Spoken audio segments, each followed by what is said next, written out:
Hello दोस्तों, कैसे हो आप सब। उम्मीद है आप सभी बहुत अच्छे होंगे और आपकी तैयारी भी अच्छे से चल रही होगी। तो दोस्तों, जैसे कि हमारा डेली शाम को 6 बजे हिंदी का प्रैक्टिस सेट होता है, तो इस प्रैक्टिस सेट में भी हम 25 क्वेश्चन कवर करने वाले हैं। तो दोस्तों, अपना प्रैक्टिस सेट स्टार्ट करने से पहले अगर आप हमारे चैनल पर नए हैं या आपने अभी तक हमारे चैनल को सब्सक्राइब नहीं किया है तो चैनल को सब्सक्राइब कर लेना है और बेल आइकन को प्रेस कर लेना है। इन सभी वीडियोज़ की PDF के लिए आप हमारे टेलीग्राम ग्रुप को ज्वाइन कर सकते हैं, जिसकी लिंक डिस्क्रिप्शन में दी हुई है। वहाँ से आपको सारी वीडियोस की PDF और करंट अफेयर से रिलेटेड अपडेट्स वहाँ पर आपको मिलते रहते हैं। तो चलिए अपने प्रैक्टिस सेट की बात करते हैं। आज का पहला क्वेश्चन है, भाववाच्य वाला वाक्य इनमें से कौन सा है। तो इनमें से कौन सा वाक्य भाववाच्य है। मालती खाना खाती है, रमेश खाना खा सकता है, हिमेश से दौड़ा नहीं जाता या रक्षा दौड़ नहीं सकती। आपका ऑप्शन नंबर C करेक्ट हो जाएगा, हिमेश से दौड़ा नहीं जाता। मालती खाना खाती है साधारण सा वाक्य है। और अगर बात करें वाच्य तो ये होगा आपका कृतवाच्य। और कृतवाच्य, क्रमवाच्य और भाववाच्य में अंतर मैंने आपको पहले ही बता दिया था, वीडियो बना दी थी उसके ऊपर कि वाच्य कौन कौन से होते हैं, कितने प्रकार के होते हैं। अगर आपने वो नहीं देखी है तो जा कर के देख लेना है। नेक्स्ट क्वेश्चन है आपका पारिभाषिक शब्द। तो बताना है आपको कि पारिभाषिक शब्द एक निश्चित अर्थ नहीं रखता, एक निश्चित अर्थ रखता है। लक्षणा व्यंजना से उसका कोई भी अर्थ निकल सकता है या उसका प्रयोग सरकारी कामकाज में नहीं किया जा सकता। तो देखिए, पारिभाषिक शब्द एक निश्चित अर्थ रखता है। ऑप्शन नंबर B आपका करेक्ट हो जाएगा। नेक्स्ट क्वेश्चन है आपका, निम्नलिखित रचनाओं में कौन सा यात्रा वृत्तांत है। देखिए, मैंने आपको रचनाएं कराई थी, उसमें आपका टारगेट है 1K व्यूज़ और आपका 500 लाइक्स। ट्रिक के साथ आपको रचनाएं कराई थी और इतने अच्छे से कराई थी कि आपको एक ही वीडियो में सारी की सारी रचनाएं याद हो गई हैं। उसका नेक्स्ट पार्ट आपको तभी मिलेगा जब आप ये अपना टारगेट कंप्लीट करते हो। तो बताना है आपको कि कौन सा एक यात्रा वृत्तांत है। उसमें मैंने आपको बताया था कि यात्रा वृत्तांत किसके ऊपर थी और किसकी रचनाएं थी, और उसी हिसाब से आप पकड़ सकते हो कि इसमें से कौन सी रचना उस रचनाकार की है जो यात्राओं पर लिखता है। चीड़ों पर चांदनी, भूले बिसरे चित्र, अपनी खबर या पथ के साथी। देखिए, पहला ऑप्शन चीड़ों पर चांदनी, ये ही एक यात्रा वृत्त है। नेक्स्ट क्वेश्चन है आपका, जहाँ उपमेय में अनेक उपमानों की शंका होती है वहाँ कौन सा अलंकार होता है। तो ये कुछ बच्चों ने बोला है कि सर अलंकार और छंद करा दीजिए। जो हमारा स्टूडेंट है हमारे साथ स्टार्टिंग से ही जुड़ा हुआ है, तो उसने बोला था कि सर छंद और अलंकार जरूर कराना, क्योंकि उसमें बहुत ज़्यादा डाउट हो रहा है। तो देखिए, छंद और अलंकार वाली वीडियो बहुत जल्दी आने वाली है और इतने अच्छे से आने वाली है कि आप उसको देख के उसके बाद कोई वीडियो आपको देखने की आवश्यकता नहीं पड़ेगी। तो बताना है कि इसमें जहाँ उपमेय में अनेक उपमानों की शंका होती है वहाँ कौन सा अलंकार होता है। यमक अलंकार, श्लेष, संदेह या भ्रांतिमान अलंकार। तो वहाँ होता है आपका ऑप्शन नंबर C, संदेह अलंकार। नेक्स्ट क्वेश्चन है आपका, आधा तीतर आधा बटेर मुहावरे का अर्थ बताना है कि आधा तीतर आधा बटेर मुहावरे का अर्थ क्या होगा। सामंजस्यपूर्ण, छोटा बड़ा होना, रंग बिरंगा होना या बेमेल तथा बेढंगा। ठीक है, आपका ऑप्शन नंबर D ही करेक्ट हो जाएगा, बेमेल तथा बेढंगा। यानी आधा तीतर है और आधा बटेर, तो कैसा हुआ, बेमेल। नेक्स्ट क्वेश्चन है, निर्वासित शब्द में प्रयुक्त प्रत्यय इक, नी, सित या इत। क्वेश्चन नंबर 6 का ऑप्शन नंबर D ही करेक्ट हो जाएगा, निर्वासित में इत प्रत्यय लगेगा। नेक्स्ट क्वेश्चन है आपका, कमल किस प्रकार का शब्द है। तो कमल किस प्रकार का शब्द है, रूढ़, यौगिक, योगरूढ़ या इनमें से कोई नहीं। देखिए, रूढ़ वो शब्द होते हैं जिनके खंड न हो सके, जिनके टुकड़े न हो सके। यौगिक जैसे ही नाम से ही पता चल रहा है, यौगिक यानी योग, तो जो दो शब्दों से मिलकर बना हो तो उसके टुकड़े भी हो सकते हैं, तो यौगिक के टुकड़े हो सकते हैं। और जो योग से बना हो यानी मिलकर के बना हो। योगरूढ़ जितने भी बहुब्रीहि शब्द होते हैं यानी जिनका तीसरा अर्थ निकले वो होते हैं आपके योगरूढ़ शब्द। तो कमल कैसा है, तो कमल रूढ़ है, यौगिक है या योगरूढ़ है। तो देखिए, अगर कमल को आप टुकड़े करोगे, इसकी संधि करोगे, विच्छेद, अगर आप इसको अलग अलग करना चाहोगे तो इसका कोई भी टुकड़े नहीं हो सकते, तो ये हो जाएगा आपका रूढ़ शब्द। नेक्स्ट क्वेश्चन है आपका, शुद्ध शब्द बताना है आपका, अंतर्द्वंद, अंतर्देशीय, अंतर्राष्ट्रीय या अंतर्भाव। तो इसमें से कौन सा शब्द है, आपका ऑप्शन नंबर D ही करेक्ट हो जाएगा, अंतर्भाव। ठीक है। अंतर्राष्ट्रीय ऐसे नहीं लिखा जाता। यहाँ पर आपका जो ये टै दिया गया है इस पे लगेगी बड़ी की मात्रा, ठीक है। और अंतर्देशीय भी गलत है और अंतर्द्वंद्व नहीं होता, अंतर्द्वंद होता है। नेक्स्ट क्वेश्चन है आपका, वाक्य में स्थूलांकित शब्द में के उपयुक्त विलोम द्वारा पूर्ति की जानी है। 4 विकल्प दिए गए हैं, उचित विकल्प का चयन करना है। देखिए, कानून की अनभिज्ञता क्षम्य नहीं होती, इसलिए उनकी, तो देखिए आपसे पूछा है विलोम द्वारा पूर्ति की जानी है, तो अनभिज्ञता का विलोम क्या हो जाएगा? अभिज्ञता, बहुज्ञता, विज्ञता या अल्पज्ञता। तो ये हो जाएगा आपका विज्ञता, न कि अभिज्ञता। तो नो का ऑप्शन नंबर सी आपका करेक्ट हो जाएगा। नेक्स्ट क्वेश्चन है आपका, इस तरह के क्वेश्चन को करने के लिए आपको मैं काफ़ी बार बता चुका हूँ, प्रत्येक प्रैक्टिस सेट बताता हूँ कि इस तरह के क्वेश्चन आपको कैसे करने हैं। 1 और 6 अपने स्थान पर रहेगा और बाकी को क्रमानुसार लगाना है। तो सबसे पहले देख लेना है आपको इसके ऑप्शन। अब ऑप्शन क्या है हमारे? ऑप्शन देखिए, जिस तरह से प्रत्येक प्रैक्टिस सेट में आते हैं उसी तरह से इसमें भी दिए गए हैं। ये रे ले वे, कहने का मतलब चारों के चारों अलग अलग उससे दिए गए हैं। तो देखिए कोई सा भी एक आपको देख लेना है, वही आपका करेक्ट आंसर हो जाएगा। आणविक अस्त्रों के विरोध में उद्घाटन करते हुए राजेंद्र बाबू ने भारत को अपनी सेनाएं विघटित कर दें तो यह सुझाव दिया था कि यह देश दिल्ली में जो सार्वभौम समारोह हुआ था उसका, इससे संसार को एक नया रास्ता मिल सकता है। तो देखिए ऊट पटांग सा लग रहा है आपको पढ़ने में, तो इसको लगाना है सही क्रम में। तो आणविक अस्त्रों के विरोध में दिल्ली में जो सार्वभौम समारोह हुआ था उसका, तो देखिए बै से स्टार्ट किया तो बै के बाद क्या आएगा आपका? ये, उसका उद्घाटन करते हुए राजेंद्र बाबू ने भारत को यह सुझाव दिया था कि यह देश अपनी सेनाएं विघटित कर दे तो इससे संसार को एक नया रास्ता मिल सकता है। तो कौन सा ऑप्शन सही होगा आपका? Option number C. Next question है आपका, दिए गए प्रश्न में 4 विकल्प में से शुद्ध वाक्य का चयन करना है। रामचरितमानस एक धार्मिक ग्रंथ है। रामचरितमानस इस तरह से लिखा जाएगा, ये रामचरितमानस इस तरह से या फिर इस तरह से। देखिए आपका रामचरितमानस ही बताना है कि किस तरह से लिखा जाएगा। तो रामचरितमानस यानी ऑप्शन नंबर ए आपका करेक्ट होगा एक साथ। नेक्स्ट क्वेश्चन है आपका, व्यक्ति से प्रश्न किए जाने पर उत्तर नहीं मिलता या गलत उत्तर मिलता है तो दूसरे से प्रश्न किए जाने पर वाक्यांश में कौन सा चिन्ह लगाया जाता है? प्रश्नवाचक, विस्मयवाचक, पूर्ण विराम या फिर अर्धविराम। तो देखिए आपका ऑप्शन नंबर सी करेक्ट हो जाएगा। यहाँ पर विराम चिन्ह मैं आपको करा चुका हूँ, अगर आपने वो वीडियो नहीं देखी है तो जा कर के देख लेनी है। नेक्स्ट क्वेश्चन है आपका, रमेश जयपुर से दिल्ली जा रहा है, इस वाक्य में कारक है संबंध कारक, अपादान कारक, कर्ण कारक या संप्रदान कारक। देखिए जब मैंने आपको कारक कराए थे तो कारक को इस तरह से नहीं कराया था कि कर्ता ने कर्म को कर्ण से इस तरह से कर, ये तो आपने पढ़ रखा होगा, लेकिन आप देखना उसमें मैंने आपको 5-5, 6-6 पहचान अलग से बताई थी कि इस तरह से अगर आपको मिलता है कहीं पर तो आपको समझ जाना है कि कौन सा कारक है।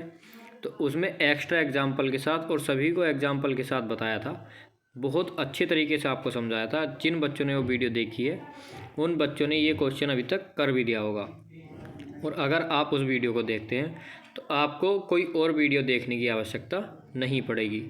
तो प्लेलिस्ट बनी हुई है, लिंक डिस्क्रिप्शन में दी हुई है, क्लिक कीजिए और डायरेक्ट जाकर के देखिए अपनी कारक की वीडियो। तो रमेश जयपुर से दिल्ली जा रहा है, कौन सा कारक होगा? अपादान कारक, option number B. Next question है आपका, तुलसीकृत विनय पत्रिका की भाषा। तो तुलसीकृत जो विनय पत्रिका है, आपसे क्वेश्चन पूछ ले जाएगा विनय पत्रिका के किसके द्वारा लिखी गई है? तो किसके द्वारा? तुलसी के। और उसकी भाषा, तो उसकी भाषा अवधी, ब्रज, कन्नौजी या कोरवी। तो ये क्वेश्चन आपसे बहुत बार एग्जाम में पूछा जा चुका है, विनय पत्रिका की भाषा ब्रज भाषा।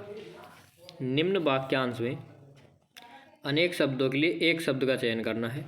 क्वेश्चन है आपका, ईश्वर को नहीं मानने वाला या ईश्वर को नहीं मानने वाला। आस्तिक होगा, अधर्मी, दुराचारी या नास्तिक। क्वेश्चन नंबर 15 का आपका ऑप्शन नंबर डी ही करेक्ट हो जाएगा। ईश्वर को नहीं मानने वाला नास्तिक और ईश्वर को मानने वाला आस्तिक।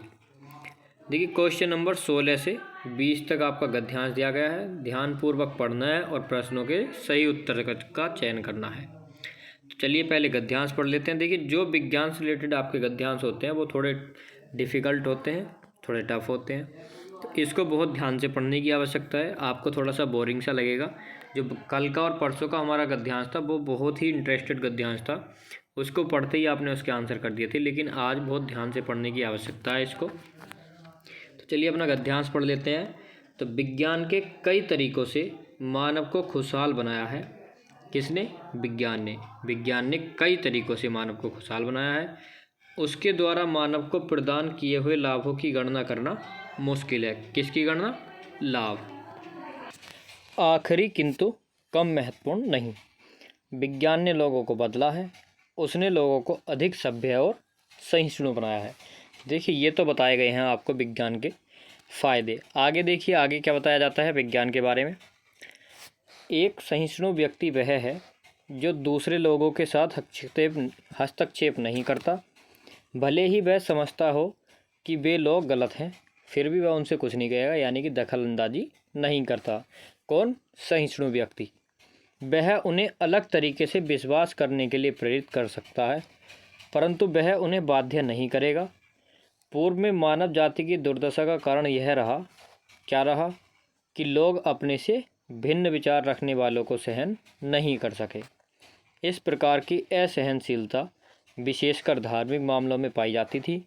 जो लोग शासकों के धार्मिक दृष्टिकोण को नहीं मानते थे उन्हें प्रताड़ित किया जाता था तथा यहाँ तक कि उन्हें जिंदा जला दिया जाता था। अब देख लीजिए कि प्रताड़ित करने का अर्थ क्या है। दो भिन्न धर्मों को मानने वाले खूनी लड़ाइयाँ लड़ते थे। विज्ञान ने मानव को तर्कपूर्ण होकर असहनशीलता से उत्पन्न हुए भावावेशों को नियंत्रित करने में समर्थ किया है। वर्तमान में दो भिन्न राजनीतिक विचारधारा वाले देश आपस में निकट आ रहे हैं क्योंकि वे अधिक से अधिक सहनशील हो रहे हैं।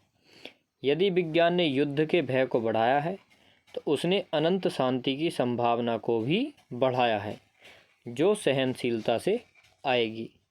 बात कर लेते हैं अपने क्वेश्चन की। तो सबसे पहला क्वेश्चन है आपका, विज्ञान ने मानव को सहनशील बनाया है, उसे चिंतन एवं तर्क करने योग्य बनाकर, उसे अधिक बुद्धिमान बनाकर, उसे अधिक सभ्य बनाकर, या उसे अधिक खुशहाल बनाकर। देखिए ऑप्शन नंबर डी ही आपका करेक्ट हो जाएगा, उसे अधिक खुशहाल बनाकर। नेक्स्ट क्वेश्चन है आपका, एक सहनशील व्यक्ति वह होता है जो दूसरों के विचारों को स्वीकार करता है, दूसरों को वे जिस बात में विश्वास करते हैं बिना उन्हें दंडित किए विश्वास करने देता है, पीड़ित लोगों के प्रति दया दिखाता है। तो देखिए आपके कौन कौन से यहाँ पर सही होने वाले हैं। तो पहला और दूसरा दोनों बिल्कुल सही हैं। दया वया दिखाने की कोई बात नहीं थी, हस्तक्षेप ना करने वाली बात बताई गई थी। नेक्स्ट क्वेश्चन की बात कर लेते हैं। नेक्स्ट क्वेश्चन है कि विज्ञान ने बढ़ाया है, युद्ध के भय को बढ़ाया है, तो क्या ये बात हमारी सही है या गलत? तो बिल्कुल सही बात है। अन्य लोगों को यातना देने की संभावना, तो क्या विज्ञान ऐसा करता है, हाँ या नहीं? तो बिल्कुल गलत बात। अनंत शांति की संभावना को, तो पैसेज में बिल्कुल साफ साफ दिया गया था। मानव में असहिष्णुता को, तो देखिए सहिष्णु मानव बनाया था ना कि असहिष्णु। तो यहाँ पर आपका पहला और तीसरा सही है, तो ऑप्शन नंबर सी आपका करेक्ट हो जाएगा। नेक्स्ट क्वेश्चन है, अतीत में खूनी लड़ाइयाँ लड़ी गई, वैज्ञानिक प्रगति के कारण लड़ी गई थी अतीत में खूनी लड़ाइयाँ, सभ्यता की प्रगति के कारण, विभिन्न धार्मिक विचारों वाले व्यक्तियों के कारण, या हथियारों के आविष्कार के कारण। देखिए ऑप्शन नंबर सी आपका करेक्ट हो जाएगा, विभिन्न धार्मिक विचारों वाले व्यक्तियों के कारण। कोई हिंदू धर्म मानता था, कोई मुस्लिम धर्म, कोई सिख धर्म, और ये लोग आपस में लड़ पड़ते थे। नेक्स्ट क्वेश्चन है आपका, विज्ञान ने मानव को क्या चिंतन एवं तर्क करने योग्य बनाया है, तो क्या ये बात सही है? तो बिल्कुल सही बात है। असहिष्णुता पर नियंत्रण पाने के योग्य बनाया है, बिल्कुल सही बात। असहिष्णुता पर नियंत्रण पाकर ही मानव सहिष्णु बना था। खूनी लड़ाइयाँ लड़ने के योग्य बनाया था, तो देखिए ये बिल्कुल गलत बात है। धार्मिक जो लोग थे तो अपने अपने धर्म के कारण वो लड़ पड़ते थे आपस में, तो खूनी लड़ाइयाँ किस चक्कर में लड़ी गई? धर्म के कारण। तो पहला और दूसरा आपका बिल्कुल सही है, तीसरा आपका गलत है। नेक्स्ट क्वेश्चन है आपका, नारी और नाड़ी दिए गए शब्द युग्म के सही अर्थभेद का चयन करना है। तो नारी का अर्थ बताना है और नाड़ी का। नारी मादा होती है, महिला, स्त्री या एक प्रकार का साग। तो देखिए नारी स्त्री को भी बोल देते हैं, महिला को भी बोल देते हैं, एक प्रकार का साग होता है नारी। तो देखिए बिल्कुल गलत बात है। बचा आपका मादा। तो देखिए मादा भी कह सकते हैं, लेकिन बात की जाए नाड़ी तो नाड़ी क्या आपकी ये कमरबंद जिसको करधनी या नाड़ा बोलते हैं, तो वो होता है नाड़ा, ना कि नाड़ी। तो पहला ऑप्शन खत्म। दूसरा, नाड़ी जल निकास होता है, तो बिल्कुल गलत बात। बचा तीसरा ऑप्शन, नाड़ी होती है नब्ज। तो ऑप्शन नंबर सी ही आपका करेक्ट हो जाएगा। ऑप्शन डी तो पहले ही दौड़ से बाहर हो गया था। तो नारी स्त्री या महिला और नाड़ी नब्ज। ध्यान ये रखना है इस तरह के क्वेश्चन में, अगर आपसे पहले नारी दिया गया है तो पहले नारी वाला बताना है और बाद में नाड़ी तो दूसरा नाड़ी। इस तरह से आपको कुछ भी दे सकता है, लेकिन ध्यान ये रखना है कि जो पहले है उसका पहले अर्थ बताना है, जो दूसरा है यानी बाद वाला उसका बाद में। नेक्स्ट क्वेश्चन की तरफ चलते हैं। अगला क्वेश्चन है आपका, दिए गए शब्द के लिए उस विकल्प का चयन कीजिए जो संबंधित शब्द का अर्थ नहीं है। देखिए यूपी SSS में इसी तरह के क्वेश्चन बहुत ज़्यादा पूछे जाते हैं, कौन सा नहीं है, और आप नहीं छोड़ देते हो, और कौन सा है देखते ही, जैसे आपसे पूछा गोली तो दवा की टिकिया या कारतूस देखते ही आप एकदम फट से टिक किया और आगे बढ़ जाते। लेकिन इसमें दिया गया है कि नहीं है, मतलब 3 सही होंगे और 1 गलत होगा, और गलत वाला ही बताना है आपको, और आपने सही वाला टिक कर दिया तो आपका क्वेश्चन हो जाएगा गलत। देखिए यहाँ पर दवा की टिकिया, गोली बिल्कुल सही बात, कारतूस होता है धोखेबाज और खेल में गोल रक्षक। तो ऑप्शन डी भी आपका सही है। तो यहाँ पर धोखेबाज नहीं होता है गोली का मतलब, और बाकी के तीनों होते हैं। नेक्स्ट क्वेश्चन है आपका, वारुण का विलोम शब्द। विलोम शब्द में आपको 200 क्वेश्चन करा चुका हूँ, प्रत्येक वीडियो में 50 क्वेश्चन है, लिंक डिस्क्रिप्शन में दी हुई है। आप टॉपिक वाइज हिंदी वाली प्लेलिस्ट में जा करके चेक कर सकते हैं, बहुत सारे आपको टॉपिक कवर करा चुका हूँ, और ये सारे आपके जो विलोम शब्द थे कन्फ्यूजिंग वाले विलोम शब्द थे और आपके एक्सपेक्टेड क्वेश्चन है। तो 23 का राइट आंसर हो जाएगा कृतघ्न, क्रथित, शीलवान या निष्ठुर। तो वारुण का विलोम निष्ठुर, option number D. Next question है आपका, पर्यायवाची शब्द बताने हैं आपको। आकाश का पर्यायवाची शब्द बताना है। तो इसी तरह से 200 क्वेश्चन आपको पर्यायवाची शब्द के कराए थे, एक वीडियो में 50 क्वेश्चन कवर कराए थे, लिंक डिस्क्रिप्शन में दी हुई है जैसे कि आपको बता चुका हूँ। और ये 50 क्वेश्चन में आपको एक एक पर्यायवाची के कम से कम 10-10 पर्यायवाची शब्द और बताए थे एक्स्ट्रा। तो अब आप समझ सकते हो कि उन 200 क्वेश्चन को अगर आप 10 से मल्टीप्लाई करते हो तो आपके कितने हो जाएंगे। तो अगर आपने वीडियो नहीं देखी है तो आप समझ सकते हो कि कितनी शानदार और कितनी महत्वपूर्ण वीडियो आपके लिए है, तो आपको देख लेनी है। तो आकाश का पर्यायवाची शब्द बताना है कि कौन सा नहीं है, जो नहीं है वो बताना है। इस चीज़ का बहुत ज़्यादा ध्यान रखना है आपको अपने एग्जाम में कि जो नहीं है। तो आकाश का व्योम बिल्कुल होता है, श्रांति, दिव और पुष्कर। तो आप बताना है आपको कि कौन सा नहीं होता। तो ऑप्शन नंबर बी ही आपका आकाश का पर्यायवाची नहीं होता, बाकी पुष्कर और दिव होते हैं। इंद्रा, इंद्रा का पर्यायवाची शब्द नहीं है, श्री, कमला, पद्मा या फिर भारती। देखिए ऑप्शन नंबर डी ही आपका करेक्ट हो जाएगा। इंद्रा का पर्यायवाची शब्द कौन सा नहीं है, भारती। अब देखिए इसके नीचे आपकी उत्तरमाला दी हुई है, PDF आपको हमारे टेलीग्राम ग्रुप में मिल जाएगी, लिंक आपको डिस्क्रिप्शन में दी हुई है, आप वहाँ जा करके ज्वाइन कर सकते हैं। तो दोस्तों अगर वीडियो अच्छी लगी हो तो लाइक करना, दोस्तों के साथ शेयर करना, और अभी तक आपने हमारे चैनल को सब्सक्राइब नहीं किया है तो चैनल को सब्सक्राइब कर लेना और बेल आइकन को प्रेस कर लेना है।